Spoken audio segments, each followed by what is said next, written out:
izin Bapak untuk melakukan wawancara terhadap permasalahan yang ada di sekolah kita, lalu keputusan-keputusan yang diambil oleh Bapak, lalu tantangannya apa, mohon izin untuk mengungkapkan salah satu saja Bapak permasalahan yang ada di sekolah kita. Permasalahan yang utama saya temukan kemarin adalah beberapa guru dalam masuk kelas tidak tepat waktu. Nah, terus analisis yang saya gunakan, tiap individu memiliki kepentingan yang berbeda. Ada yang memang pas saat itu dia harus meninggalkan kelas karena ada kepentingan mendadak yang tidak bisa ditinggalkan. Tapi ada juga yang guru memang sengaja mengulur waktu karena kekurangan metodologi pembelajaran. Nah, untuk sampai setelah temukan permasalahan pokoknya atau akar dari masalah penyebabnya, berarti pendekatan yang saya lakukan terhadap setiap guru harus berbeda. Nah, untuk guru yang memang meninggalkan kelas karena ada kebutuhan khusus sesuai dengan, karena kita itu makhluk sosial dan guru atau lingkungan pendidikan itu selalu memiliki 4 kompetensi, antaranya adalah kompetensi sosial atau kepedulian pada sesama. Maka itu hanya perlu kita jelaskan bahwa dia di sini itu menjalankan tugas dan seterusnya ya. Kita hanya perlu kita sadarkan. Sedangkan yang sengaja meninggalkan berarti itu harus ada teguran secara lisan walaupun baru peringatan. Baik, Bapak. Lalu Bapak, apakah keputusan yang diambil Bapak itu dilakukan dengan prosedur-prosedur tadi di 5 etika ya Bapak untuk solusi permasalahan yang diambil tadi? Lalu apakah Bapak langkah-langkah yang sudah diambil tadi efektif dalam menghadapi solusi seperti itu? Alhamdulillah cukup efektif karena kita harus melakukan hal yang berbeda pada sesuatu yang berbeda. Jadi yang namanya keadilan itu tidak bisa sama rata, tapi harus melihat inti atau pokok permasalahannya yang dihadapi. Baik Bapak, untuk langkah-langkah yang sudah diambil tadi, apakah menurut Bapak tantangan yang dihadapi dalam melaksanakan keputusan-keputusan yang sudah Bapak ambil? Dalam melaksanakan keputusan atau langkah setelah adanya keputusan, jika kita melakukannya itu pasti ada yang menerima dan ada yang tidak, itu wajar. Kalau bagi yang menerima ya alhamdulillah, kalau ada yang tidak ya kita mampu mendoakan semoga dia tersadarkan. Baik Bapak. Lalu apakah keputusan itu dilaksanakan langsung atau terjadwal secara berkala? Saya tergantung kebutuhannya. Tapi kalau kebutuhannya mendesak berarti harus langsung. Tapi kalau seandainya itu hal yang bisa ditunda ya kita tunda. Misalkan kita mau langsung, orang yang kita bina dia tidak berada di tempat kan tidak bisa langsung, harus kita jadwalkan. Ya, siap. Oke. Lalu Bapak, mungkin ada faktor-faktor atau beberapa pihak yang membantu Bapak dalam mengambil keputusan? Iya, faktor pihak yang membantu keputusan ya otomatis biasanya saya mintai semua adalah para wakil, karena mereka membantu kepala sekolah. Kemudian saya juga minta pertimbangan beberapa guru senior. Tapi terakhir ya kalau memang buntu ya hanya dengan sholat tahajud saja. Baik. Untuk terakhir Bapak, pembelajaran apa yang dapat Bapak petik dari pengambilan keputusan untuk menyelesaikan masalah ini?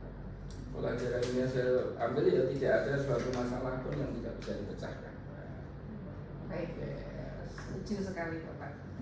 Terima kasih atas waktunya Bapak. Sudah selesai. Ampun, saya akhiri wawancara saya kali ini. Terima kasih, semoga Bapak selalu dalam keadaan sehat. Waalaikumsalam warahmatullahi wabarakatuh. Waalaikumsalam.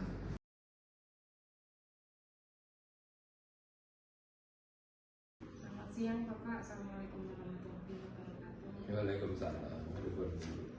Sama ini tentunya Bapak mengalami berbagai permasalahan yang berkaitan dengan guru, dengan siswa dan lainnya. Nah, dalam hal ini saya mengajukan untuk mewawancarai Bapak terhadap satu kasus saja di sekolah ini yang sudah pernah ya. Kalau berhubungan dengan kegiatan belajar mengajar yang lagi tren sekarang itu masalah implementasi kurikulum merdeka itu. Di antaranya di situ ada yang namanya PMM gitu. Dan kendalanya di sini untuk guru-guru dalam hal mengerjakan topik-topik yang ada di PMM itu. Dan aksi nyata. Kami menargetkan bahwa satu guru itu minimal satu aksi nyata, ya sertifikat aksi nyata sampai Oktober nanti itu. Untuk kepala sekolah nanti minimal 2 saja. Kendalanya mungkin kalau untuk, mohon maaf, untuk guru-guru yang sepuh atau senior itu mungkin di penggunaan perangkat atau IT gitu. Tapi penggunaan IT. betul, karena menggunakan IT, kemudian aplikasi-aplikasi yang mendukung, misalnya seperti itu. Sebenarnya di sini juga ada sih yang guru senior non-sewu yang sepuh itu juga maupun itu. Malah sekarang sudah mendapatkan 33 sertifikat. Oh iya, luar biasa. Ya, beliaunya memakai PowerPoint yang sederhana aja. Asal urutan-urutan kerja yang ada di situ, kemudian refleksinya, umpan balik yang ada, kemudian deskripsi yang harus ditulis di situ, kemudian upload file juga jangan melebihi 10 mega di PDF itu. Lalu langkah Bapak untuk mengatasi, untuk solusinya, kemudian pengambilan keputusan dalam mengatasi permasalahan tersebut seperti apa? Solusinya, tahapan yang harus saya lakukan ya satu, setiap pagi saya mengadakan apel pagi itu mesti saya singgung di situ, utamanya tentang PMM, kemudian aksi nyata. Dan aksi nyata itu bisa dilakukan kok secara kolaborasi gitu. Kemudian saya minta per jurusan atau program studi untuk mengawal teman-teman. Artinya kajur, nah itu saya beri tugas untuk mengawal teman-temannya.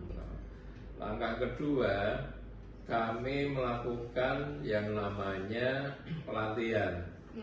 Jadi di tempat kami ini Serga 1 Purwodadi ada yang namanya Jumat Krida. Jadi 1 bulan ya di Jumat itu ada yang namanya Jumat Krida. Artinya apa? Membahas, kemudian sharing baik lah, istilahnya seperti itu kalau istilah kerennya sekarang. Guru yang lebih paham masalah IT misalnya, ya ngajari ke teman-temannya yang belum tahu. Yang ketiga, langkah yang ketiga, ya saya tetap menargetkan kemudian pas penandatanganan untuk SKP itu ya kami sambil memberi arahan kepada guru yang bersangkutan. Apakah langkah-langkah yang diambil tadi memang efektif untuk menjadi solusi dari permasalahan tadi? Ya sama, saya kira namanya keputusan, kebijakan itu ya mesti tidak semulus yang kita bayangkan, tetap ada geril-geril itu. Misalnya kita bentuk FGD ya, atau sekarang kerennya kan FGD itu forum grup diskusi itu, kan bisa saling membantu gitu. Tadi keputusan yang diambil tantangannya apa menurut Bapak?